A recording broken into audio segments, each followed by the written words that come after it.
May record ako. Eh, kaya akala ko ba, umpisa pa lang, alam na nila, di ba? Napaginitan daw ako eh. Tay, ba't parang biglaan naman ho yan? Hindi ko nga maintindihan.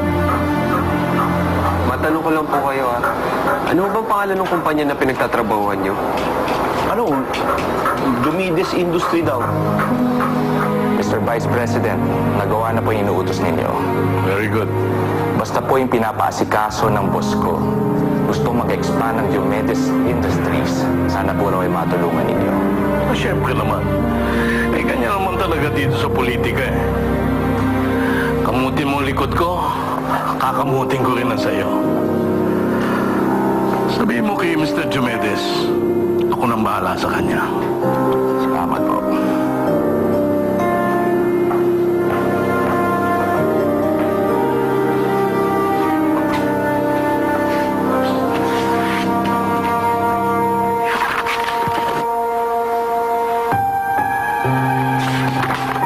Dad, di ba kaibigan niyo yung may-ari ng Diomedes Industry? So? Kayo ba ang dahilan kung bakit natanggal sa trabaho ang tatay ni Fina? Yung ex-convict? Hindi ba mag-aaway naman sila? Quit playing games, Dad. I don't play games.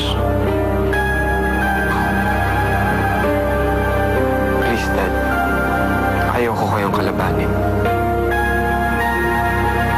Huwag niyo akong bigyan ng rason para gawin yan.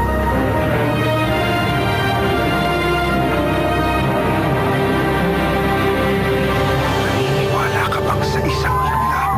Ang lahat ay pwedeng magbago. Mukhang malaki pa ang sunog. Sir, kasalukuyan pong nasusunog ang squatters area. Isa sa mga tumutulong umapula ng apoy ay ang mahal nating presidente. Diyan nakatira si Nafina. Please tell me, Dad, wala kayong kinalaman dito. Maraming salamat po, Mr. President. Ang bait, no? Ay, siya nga pala, Mr. President, tatay ko.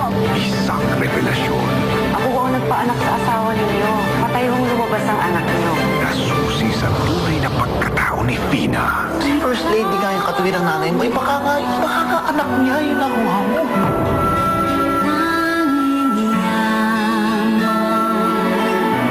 Tamang yaman bago mag-TV Patrol World.